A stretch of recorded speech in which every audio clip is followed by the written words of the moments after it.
If you don't mind moving a little, you can face forward, but I got to hold the mic up because we've had people try and run off with the mic too, so I got to hold it. Okay. What's your name, by the way? My name is Savannah. Savannah, nice to meet you, Savannah. Let me ask you, how familiar are you, if at all, with kind of this installment, this series? Not at all, actually. Okay. I didn't know that you would be here today until I saw the signs around campus, and then, yeah, Okay. I think one of my friends Googled you and found out that you were 38, but that's it. Oh, okay. Well, at least I got it right because I also say I own. Yes, this is a 38-year-old man who is still debating college students. 94% of the people that Steven Crowder debates are college students because, like certain other conservative influencers who are no longer with us, have a little bit of a fetish for younger people, but only within the marketplace of ideas, not in any other way, of course. Just so we're not talking past each other, let me first tell you kind of what it's not. It's not gotcha, scoring points, dunking, clips, which I know we see a lot online. This was No, it is all of those things. actually created about a decade ago to be sort of the anti-cable news, where people can actually have conversations that you don't see in media, where hopefully they're done in good faith, and it's of course used in its entire context. We never edit it out of context. So, and obviously, however you want to have the conversation, that's up to you. We never edit it out of context, but we don't show the segments where I get my ass whooped, because then I would break the illusion. I already did that once, like 8 years ago, when I got my ass handed to me in that debate on socialism, but never again. I fucking fired that editor. All right, he's no longer with us. I'm not saying I did anything, but we don't have to worry about him anymore. Wholesale, I support deporting all illegal aliens in this country, certainly in 2025. I think it's imperative for a multitude of reasons. And if you disagree, you're more than welcome to change my mind, Savannah. Okay, well, how do you feel about the ways that current deportations are being handled across the country? Support it. You support, like, the racial profiling and possibly the arrest of U.S. citizens? So I don't know of a single U.S. citizen who's been deported. That's not what she said. She said arrested. And U.S. citizens have been deported. Look it up. No, I didn't say deported. I said being detained because Sure. their citizenship is being questioned. Well, Steven Crowder getting called on his bullshit. I love it. how do you think we should do it? Well, that's actually the question I had for you, considering that you're hosting this event. How do you think that deportations across the country should be handled? Because when I think of deportations, I'm thinking of the mass roundups that have been happening, and then the detainment, I forget what it's called, alligator Alcatraz or something, that was in Florida. Yeah, alligator Alcatraz. Yeah, so that's what I think. So I was just wondering how you think that the deportation should be handled. Yeah, alligator Alcatraz was for some of the worst offenders, violent offenders. Let me ask you this. Was it? Oh my God, what a surprise, guys. Steven Crowder lying. Who knew that Steven Crowder would lie about something so easily verifiable? It says here, according to The Guardian, hundreds of detainees with no criminal record sent to Trump's alligator Alcatraz. Authorities have refused to release lists of people sent there as Democratic lawmakers decry inhumane conditions. Donald Trump, however, claimed that some of the most vicious people on the planet were put there. Again, Steven Crowder just parroting these talking points, which, 99% of the time they are just outright lies. You would think that if you're being raised by someone who isn't from this country, maybe you would have a more open mindset. Oh, I think I have a very open mindset. I was born in Detroit. My dad's American. My mom is French-Canadian. She now lives in the States. She's very proud, has gone through the process, loves America, speaks the language, pays taxes, contributes. My woman is Latina. Your woman? My woman, my lady, my missus. She belongs to you. Yeah. Wait, what? What? What? When did this happen? Did Steven Crowder get remarried?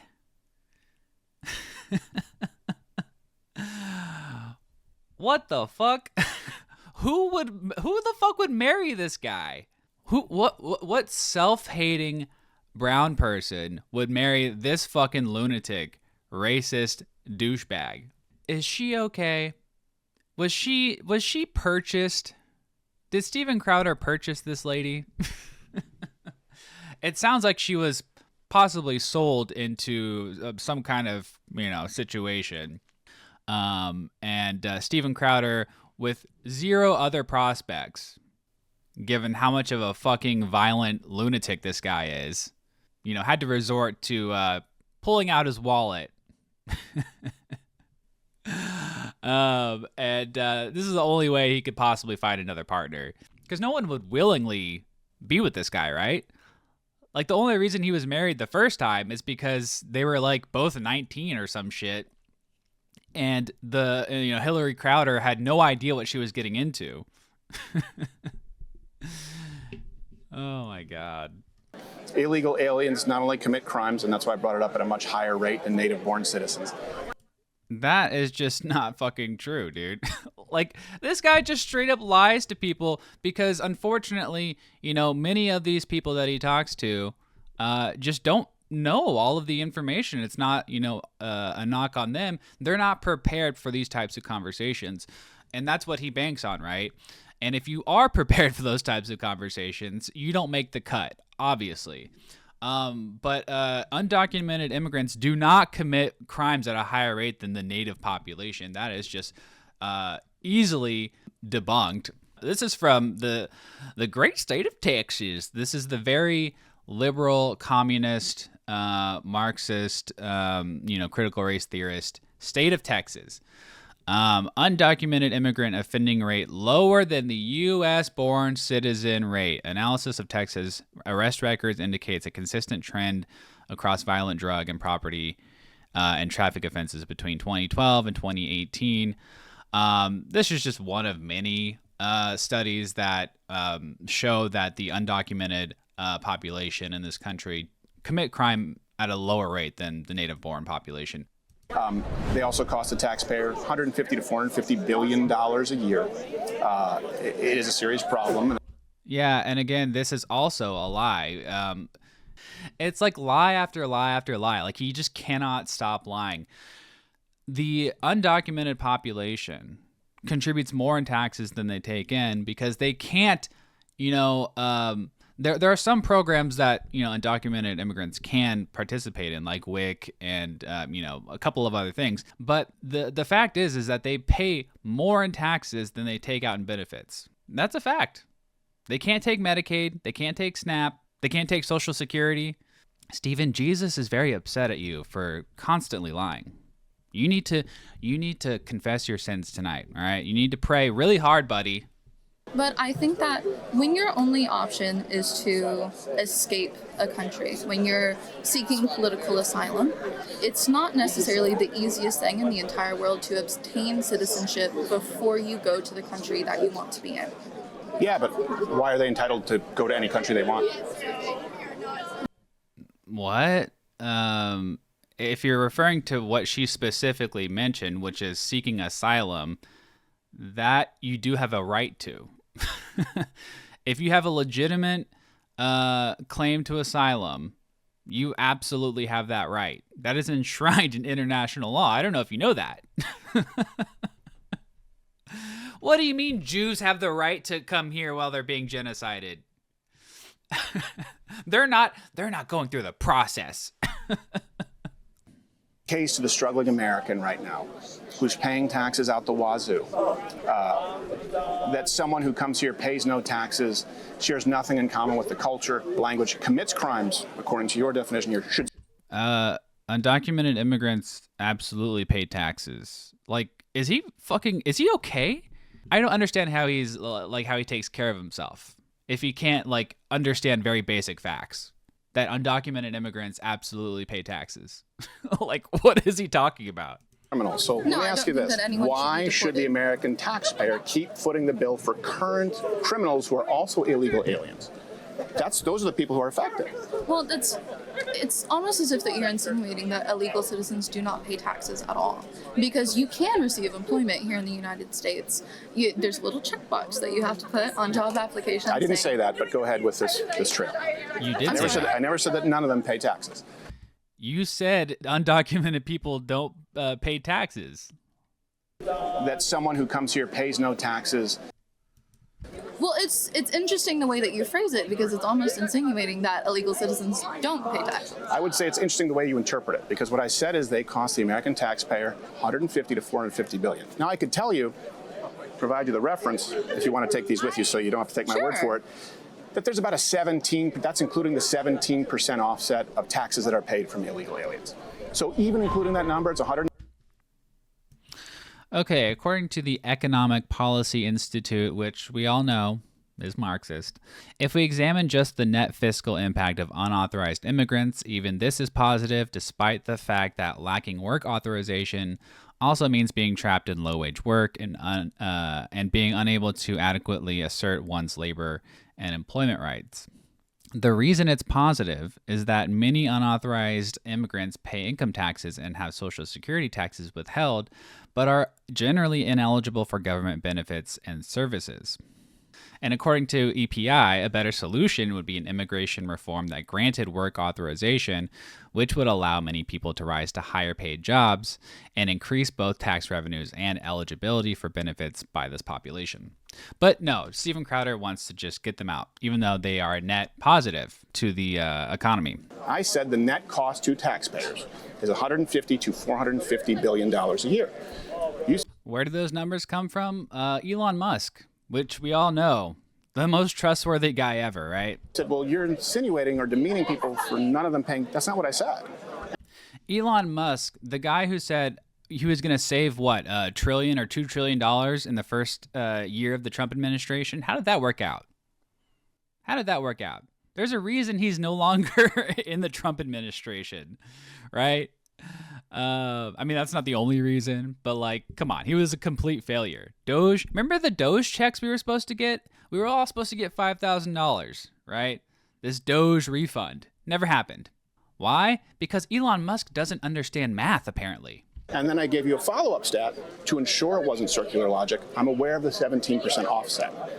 So it costs the American taxpayer a lot of money, not to mention sanctuary cities and crimes, which disproportionately affects... So, I know, I interrupted you there. That's okay, go ahead. You've been interrupting me this whole time. So, that's unfortunate. But in the South, we are very polite. What I was going to ask... Oh, I forgot, actually. Well, how is that circular? I corrected what was a straw man. You're social. It's a logical fallacy, a straw man. You built up an argument that I didn't make. And when I said, well, that's not the argument I made, you said it was circular logic. I said, no, I'm just clarifying that's not what I said. It's interesting. Is that fair? Well, I don't know.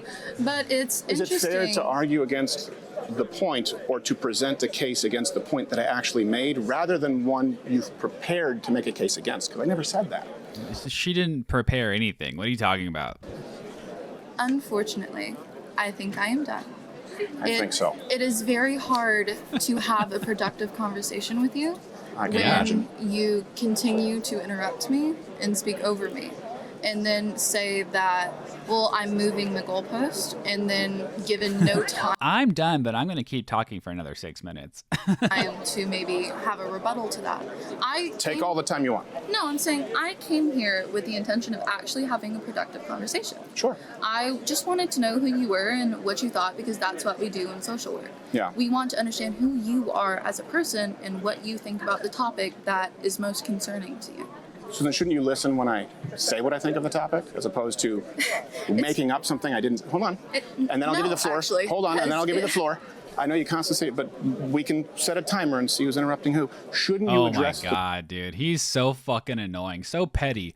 We can set a timer to see who is interrupting who the most. Oh, yeah. Dude, this is how you talk to people. This is why you got divorced. Because you were probably so fucking debate-brained, you wanted to debate your wife on everything. You wanted to debate her on whether or not she should, give the dog its medicine, even though it was potentially poisonous, and she was like 9 months pregnant. Did you want to set up a timer in that debate, Steven? And you wonder why you got divorced. So you've not addressed a single point. I appreciate you giving me your time. A single point that I've asked, not one. I wanted to understand. Don't worry, Steven. I addressed them for her. Okay, look. I will give it to Steven in this one instance. She was kind of annoying, and she didn't really answer any of his questions. But again, this is a unprepared college student who doesn't, as far as I can tell, spend most of her time, researching these, debate talking points with respect to, trending political topics.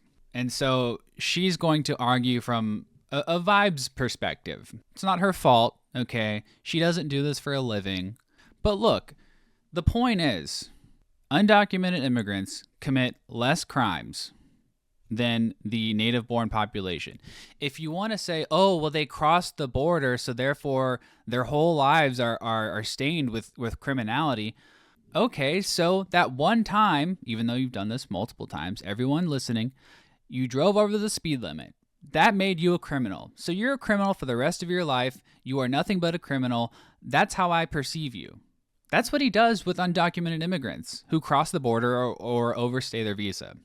But beyond that original sin, they commit fewer crimes than the native-born population.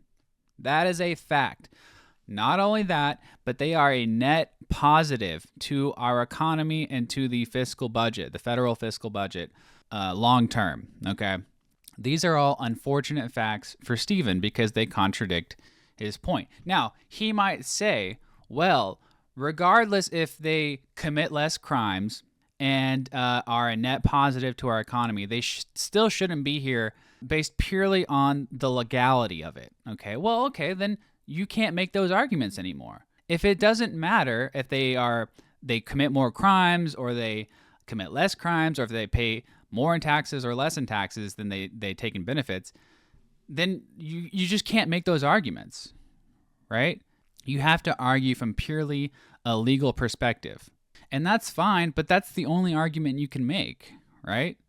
Now, what I would prefer is that, one, the United States stop intervening in these third world Latin American countries like Venezuela when they vote in ways we don't like or they do things we don't like and we crash their economies. And then we wonder why they're all coming here. Well, let's stop fucking their countries up. That's something called blowback. If we don't want mass immigration from Latin American countries, let's stop intervening in their economies. Let's stop overthrowing their leaders and staging coups and all this stuff. Maybe that has something to do with it. That's first of all. Secondly, we just need to make our immigration process easier so that they can come out of the shadows, they can pay taxes, and they can, receive the benefits from those programs that they paid into so that they can, organize and not be exploited by employers. These are all better solutions than just kicking them all out. If you want, food prices to skyrocket, if you want to have food shortages, then by all means, let's kick them all out. All right, guys, I think I've had enough of Steven Crowder for now, of course. I'm really surprised this guy found another partner. I mean, I feel really bad for her. Like, she might enjoy it now, but as soon as she gets fully integrated into his life, she's going to lose her car privileges, her driving privileges. She's going to have to perform her wifely duties, or else Stephen will get very angry. And who knows what will happen? Who knows? Okay. But anyway, I'm praying for her because, I'm genuinely concerned for her safety. But anyway, that's enough for me. Love you guys. Talk to you later. Bye bye.